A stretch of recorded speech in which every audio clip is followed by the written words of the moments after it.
Selamat datang kembali. Kali ini kita akan menyelami sesuatu yang luar biasa kompleks ya, dan juga sangat personal buat Anda. Cara kerja otak Anda sendiri.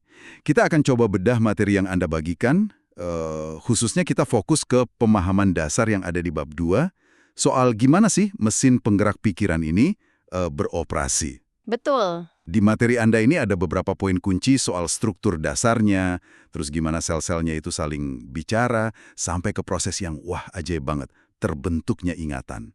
Nah, jadi misi kita kali ini ya kurang lebih memberi Anda peta sederhana, tapi cukup kuat lah ya untuk memahami apa sih yang terjadi di dalam kepala Anda saat Anda lagi mikir, merasa, atau bertindak. Siap? Siap ya, untuk menengok ke balik layar kesadaran Anda.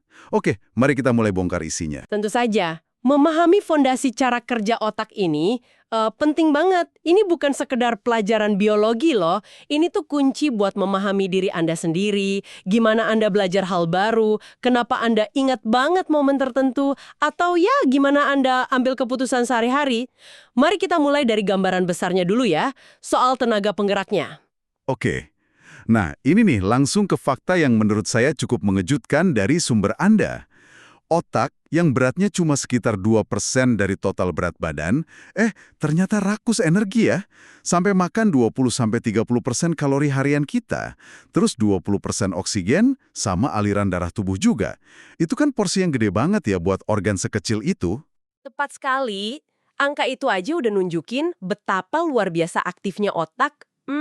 Bahkan pas kita lagi ngerasa nggak ngapa-ngapain. Dengan kira-kira 86 miliar neuron yang nyambung terus, diperkirakan ada 18 triliun koneksi per detik, otak itu ya pusat komando yang nggak pernah tidur. Dia proses informasi terus-terusan, dari luar, dari dalam tubuh, ngelola emosi, bikin rencana, ngendaliin tiap gerakan.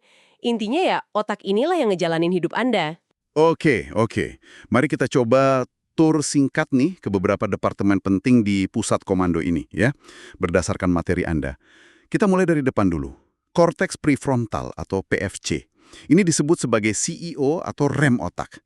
Nah, itu artinya apa sih dalam praktiknya buat kita sehari-hari? Iya, analoginya pas banget itu. PFC ini krusial banget buat fungsi eksekutif, kayak merencanakan ke depan, bikin keputusan yang logis, terus jaga fokus di tengah banyak gangguan, juga buat ngendaliin dorongan impulsif, sama bikin penilaian yang bijaksana. Ini bagian otak yang paling manusiawi lah, yang bikin kita beda. Kerusakan di area ini, nah ini, kayak contoh Joel dalam materi Anda tuh, yang kecelakaan mobil terus PFC-nya rusak, itu bisa drastis banget ngubah kepribadian sama perilakunya. Iya, cerita Joel itu emang cukup mencolok ya. Gimana dia tiba-tiba kayak kehilangan filter sosialnya gitu. Pas di konferensi dengar orang bilang, saya makan kayak burung, dia langsung nyeletuk keras, ya kayak burung kondor gitu kan, tanpa bisa nahan. Itu nunjukin banget ya betapa vitalnya fungsi rem dari PFC ini dalam interaksi sosial kita sehari-hari, bener nggak? Persis. Itu contoh klasik banget hilangnya kontrol impuls gara-gara gangguan PFC. Nah, sekarang kita geser dikit ke samping ya. Di bawah pelipis Anda ada namanya lobus temporal. Kalau PFC tadi CEO, nah bagian ini bisa dibilang kayak sekretaris sosial yang juga ngurusin arsip penting. Sekretaris sosial sama arsip, menarik tuh. Gimana fungsi gandanya itu bekerja? Jadi lobus temporal ini perannya banyak banget dan vital. Dia penting banget buat ngodein ingatan jangka panjang, nyimpan arsip pengalaman kita lah. Terus juga berperan jaga stabilitas mood, memahami bahasa lisan sama tulisan, ngebaca isyarat sosial nonverbal kayak ekspresi muka gitu. Dan bahkan memproses pengalaman yang rasanya spiritual. Di dalamnya itu ada struktur kunci namanya amigdala. Nah ini fungsinya kayak ngasih stempel emosional ke ingatan kita. Stempel emosional. Ini pasti nyambung nih sama yang disebut di sumber Anda soal kenapa kita bisa inget jelas banget ciuman pertama atau momen-momen gede yang penuh emosi kayak tragedi 911, tapi kok lupa sarapan kemarin pagi gitu ya. Jadi, amigdala ini yang bikin memori tertentu jadi tebel dan susah hilang gitu. Bener banget. Amigdala itu memperkuat proses ngodain memori yang punya muatan emosi kuat. Ini sangat adaptif ya dari sisi evolusi. Kita perlu ingat jelas bahaya atau trauma biar bisa ngehindar. Dan ingat pengalaman senang biar bisa ngulangin. Stempel emosi ini bantu kita respon cepat di masa depan. Nah, masalah muncul kalau amigdalanya terlalu aktif. Kita jadi gampang cemas atau reaksinya berlebihan. Sebaliknya, kalau kurang aktif, kita mungkin gagal paham bobot emosional situasi. Misalnya, nggak ngerasa sedih gitu di pemakaman. Oke. Jadi kita udah punya CEO Avis C buat keputusan dan kontrol, terus sekretaris sosial plus arsiparis temporal buat memori dan emosi. Nah, kalau tadi kita ngomongin soal apa dan siapa, gimana otak tahu di mana?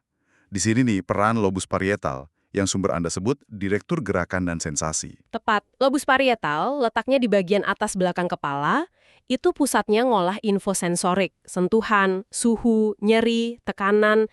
Tapi lebih dari itu, dia itu kayak GPS internal Anda. Dia bantu Anda paham posisi tubuh Anda di ruang, navigasi lingkungan sekitar, terus mempersepsikan hubungan spasial antar objek. Ini jalur di mana? Di otak.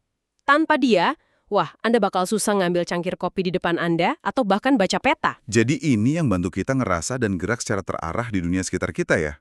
Masuk akal sih? Lanjut ke bagian paling belakang, lobus occipital. Katanya pelihat. Emang fungsinya sesimpel itu, cuma buat ngelihat aja. Fungsinya memang sangat terspesialisasi buat penglihatan. Lobus occipital ini tugasnya secara eksklusif ya memproses semua informasi visual yang masuk dari mata. Jadi dia nerjemahin sinyal cahaya jadi bentuk, warna, gerakan, kedalaman yang kita sadari sebagai penglihatan. Kalau ada kerusakan di sini, meskipun mata sehat, bisa macam-macam gangguannya. Dari susah ngenalin muka ke objek, sampai halusinasi visual atau bahkan buta kortikal. Sumber Anda juga nyinggung kaitannya sama demensia Lewy body yang seringkali gejala awalnya itu muncul dari gangguan fungsi di lobus ini. Menarik ya, gimana satu area bisa fokus banget ke satu indera aja. Terakhir nih dari departemen utama ini, ada cerebellum atau otak kecil. Ukurannya kecil, tapi materi Anda bilang isinya 50% dari total neuron otak. Gimana bisa organ sekecil itu perannya segede itu? Wah, jangan ketipu ukurannya. Cerebellum ini contoh efisiensi yang luar biasa. Fungsi utamanya emang koordinasi motorik halus, biar gerakan kita mulus, terkoordinasi, tepat waktu gitu. Tapi perannya jauh lebih luas loh. Riset baru nunjukin cerebellum juga terlibat dalam koordinasi pikiran, bantu kita ngurutin ide, ngendaliin impuls barang PFC, sama kemampuan organisasi secara umum. Jadi masalah di cerebellum itu nggak cuma bikin gerakan jadi kaku atau bicara cadel, tapi bisa juga bikin proses mikir sama perencanaan jadi lambat. Luar biasa. Jadi semua departemen ini punya tugas spesifik, tapi nyambung semua ya? Nah, sekarang gimana stafnya, yaitu sel-sel otak atau neuron-neuron itu, berkomunikasi satu sama lain buat ngejalanin semua fungsi kompleks ini? Materi Anda kan ngebahas struktur dendrit sama akson tuh. Iya, jadi setiap neuron itu kayak unit pemrosesan mikro gitu. Dia punya antena penerima, namanya dendrit, bentuknya kayak cabang pohon, yang tugasnya nerima sinyal dari neuron lain. Terus ada kabel pengirim yang panjang, namanya akson, yang nerusin sinyal ke neuron berikutnya. Komunikasinya ini terjadi di celah kecil, namanya sinapsis. Pakai kombinasi sinyal listrik di sepanjang akson, sama pelepasan zat kimia, neurotransmitter di sinapsis itu sendiri. Nah, yang paling penting buat Anda pahami nih, koneksi ini tuh nggak statis. Jumlah cabang dendrit, kekuatan sinapsis, bahkan jalur akson itu bisa berubah loh, tergantung apa yang Anda pelajari dan alami. Inilah intinya neuroplastisitas. Neuroplastisitas. Wah, kemampuan otak buat berubah ya. Ini konsep yang kuat banget sih. Artinya, otak kita tuh nggak tercetak permanen gitu ya, tapi bisa dibentuk ulang. Apa dong implikasinya buat kita sehari-hari? Misalnya pas lagi belajar atau nyoba ngubah kebiasaan gitu. Implikasinya gede banget. Neuroplastisitas itu artinya tiap kali Anda belajar hal baru, ngelatih skill, atau bahkan cuma mikirin sesuatu berulang-ulang, Anda itu secara fisik lagi nguatin atau nyiptain koneksi saraf baru. Ini dasar biologisnya belajar sama pembentukan kebiasaan. Ini juga berarti otak punya potensi buat pulih dari cedera tertentu dan beradaptasi sepanjang hidup. Ini nggak sih kita harapan, tapi juga tanggung jawab buat secara sadar ngebentuk otak kita sendiri. Itu benar-benar ngubah cara pandang ya. Nah, masuk nih ke salah satu topik paling menarik dari bab 2 ini. Memori. Gimana sih sebenarnya otak itu ngerekam pengalaman, terus nyimpannya? Sumber Anda nyebutin ada 3 tahap. Pengkodean, penyimpanan, sama pemanggilan kembali. Bisa dijelasin prosesnya? Tentu, Pengkodean itu langkah awal, di mana otak ngubah pengalaman sensorik, apa yang Anda lihat, dengar, rasain, jadi semacam kode yang bisa disimpan. Kunci sukses pengkodean itu perhatian sama makna. Kayak yang ditekankan di sumber Anda. Anda bakal jauh lebih mungkin ingat informasi kalau Anda fokus ke situ dan ngaitinnya sama sesuatu yang udah Anda tahu atau anggap penting. Jadi kayak ngasih tujuan atau makna gitu. Emosi juga, kayak yang kita bahas tadi soal amigdala, itu sangat memperkuat proses pengkodean ini. Oke, jadi cuma sekedar dengar info aja nggak cukup ya. Harus ada upaya sadar buat merhatiin dan ngehubungin gitu. Pantesan kita sering lupa nama orang yang baru dikenal beberapa detik setelah kenalan. Nah, terus setelah dikodekan, gimana nyimpennya? Apa kayak nyimpen file di komputer gitu? Nah di sini nih bedanya, otak itu nggak nyimpen ingatan kayak satu file utuh di satu lokasi. Malah sebaliknya, ingatan itu dipecah jadi komponen-komponennya, visualnya, suaranya, emosinya, faktanya, dan disimpan secara terdistribusi di area korteks yang relevan sama jenis informasinya.